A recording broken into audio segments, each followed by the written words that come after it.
News at 6.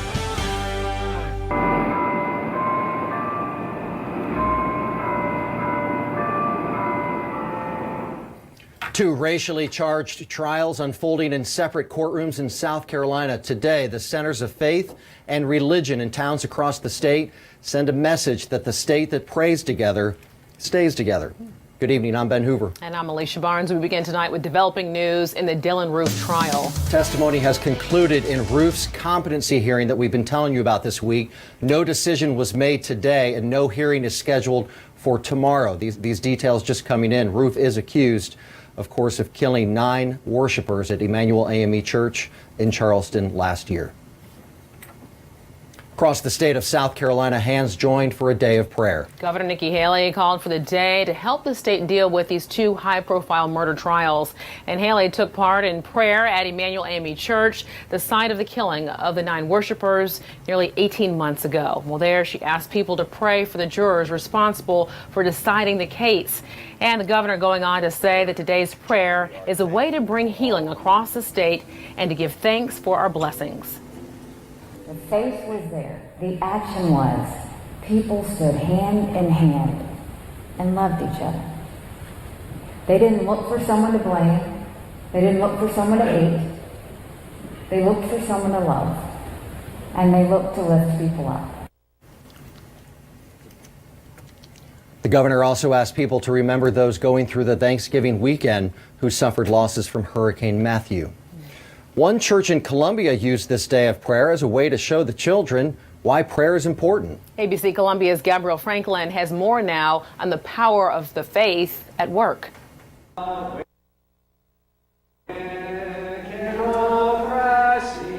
St. Joseph Catholic Church is one of many churches that participated in the statewide day of prayer.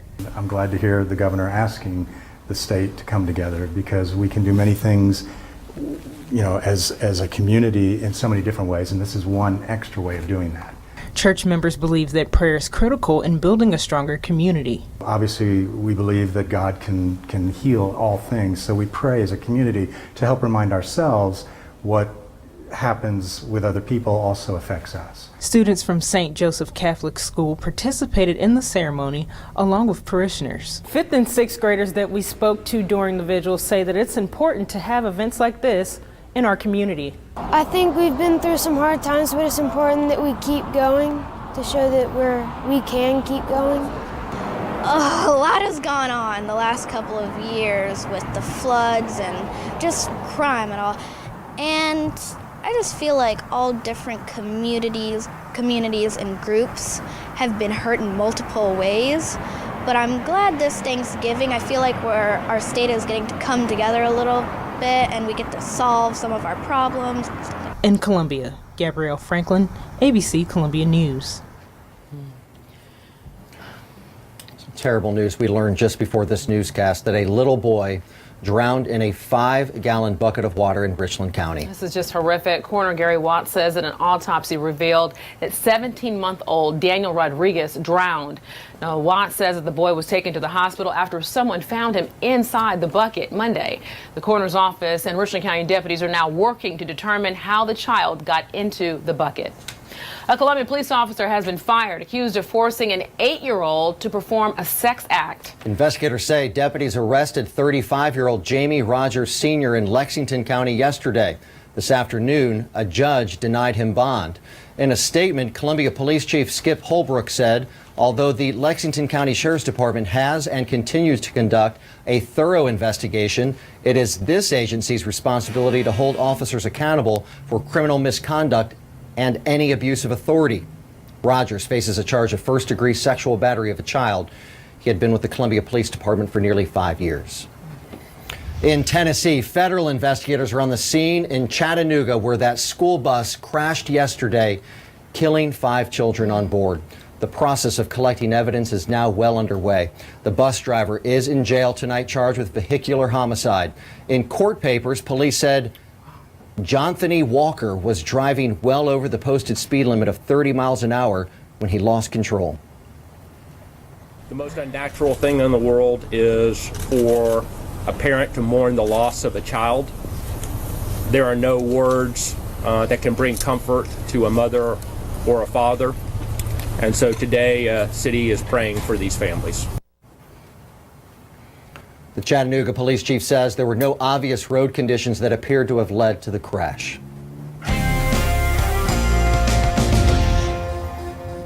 Well, if the air outside is still comfortable for you to go outside without a coat, just wait a few minutes because it's about to get chilly. Yeah, I was going to ask John Farley if the words bundle up are too strong. John, what would you say? I think they're getting there, really. You think what's going on here. Check this out. This is one of those interesting situations where when you get to this time of year, you might get a day where the temperature's, not bad, especially if you're sitting in the sun. But man, when the sun goes down, the temperatures drop like a set of car keys. Look at this, 46 right now in Manning and Camden, and it won't take long for all of us to get there. So going out, grab the jacket for sure. 40s this evening, and tonight it will be a couple of degrees warmer than last night, but still right around freezing for most of us. So yeah, another cold one tonight. Tomorrow morning, maybe you're heading off to Grandma's house or someplace in that direction.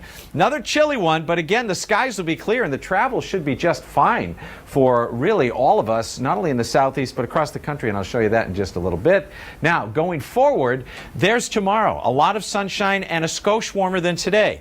We'll hit about 65 here in Columbia. Thanksgiving, would you believe? Some low 70s. Yes, I'll have a look at that forecast, plus a look ahead to the weekend. And as you know, Gamecocks pay a visit to the Tigers this weekend. I'll highlight that forecast in just a bit. Speaking of which, the Gamecocks and the Tigers, of course, they go head-to-head Saturday night for bragging rights. John Farley. Sports director Mike Gillespie joins us here in the studio. So what are Coach Boom and Dabo saying with only days to go for the big Palmetto Bowl, Mike? Well, hey guys, both coaches taking very different approaches to their press conferences today. More on that in a minute. Since 1896, both of these teams have gone at it. To put that in perspective, Grover Cleveland was president. In fact, Oklahoma, New Mexico, Arizona, Alaska, and Hawaii weren't even admitted to the Union yet when Carolina and Clemson first started this rivalry. Clemson currently holding the all-time record by more than 20 wins, but in the last decade, this series is nearly even, with Carolina winning 6, Clemson winning 4. This is a week that divides relatives, friends, and business associates, of course. And even Will Muschamp, who's brand new at this rivalry, still heard plenty about it from coaches, players, and fans. Being here in your first day and you're walking by the Carolina people and they talk about beating Clemson. So you hear that very quickly, and you understand that. You understand the importance of the game in our state, and we talk about winning our state all the time, every day, whether it's in the recruiting process, whether it's on the field, whatever we need to do to do that. And the competition between the two schools is very healthy and good. Two main universities in the state that people are passionate about, and you got to choose. Even if you just move in here from somewhere and you got to choose, even if you're a fan of Wisconsin. Well, that's great, but who you pulling for? I need to know, because it's going to determine whether or not you and I are going to talk this week or ever again. Or ever again. Coming up in sports, we'll hear from Muschamp again about how he's approaching this rivalry game. Plus, you think Dabo was good, you won't want to miss what some of the Clemson players have to say about their date with the Gamecocks on Saturday, guys. So basically, Badgers are fine, but how do you feel about the Tigers and the Gamecocks? Right, exactly. All right, Mike, thanks. Football on Saturday, shopping on Friday. Deals and doorbusters await, and so do dangers. We've got the Trouble in Toyland list next. Plus, don't be a Scrooge, be an angel this holiday season. How you can take part, it's all next on ABC Columbia News at 6. From Manager Bay, this is ABC Columbia News with Ben Hoover, Alicia Barnes, weather with Chief Meteorologist John Farley, and sports with Mike Gillespie. Experience ABC Columbia News at 6. Well, welcome back, and thanks for staying with us tonight. Some local experts have a consumer alert out for the holidays, and hopefully it will help you to avoid trouble in Toyland. That's the catchy name for the list of recalled toys you might still find on the store shelves this weekend. Today, Palmetto Health Richland and researchers released their findings. The takeaway is this: toys are safer than ever, but parents are still being reminded to know the toys, the specific toys, to keep out of their little ones' hands.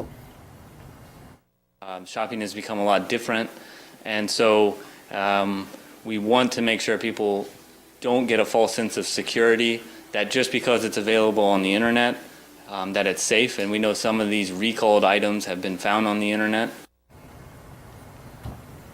To see the full Trouble in Toyland list, check out the story on abccolumbia.com. The toy industry responded to the report today, saying the U.S. has some of the strictest safety standards in the world.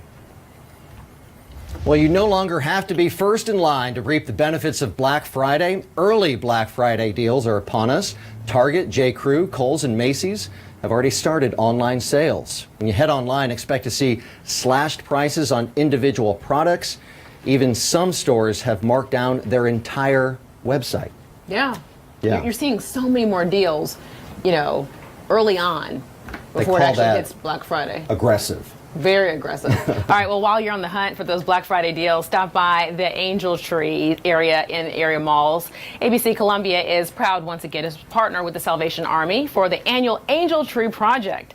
Now, on the trees, you'll find the names of children in the Midlands and items that they would like to have for their Christmas wish list. And the trees will be up at Columbia Place Mall, also at Columbia Center through December the 4th. And we said that it's time to bundle up out there because it's certainly starting to feel like Christmas out there tonight, John. Certainly is. Temperatures quickly falling into the 40s for all of us. We'll talk about how cold it'll get tonight. A look at tomorrow, Thanksgiving, and the weekend. That's all right after the break. Experience ABC Columbia News live from Main and Gervais.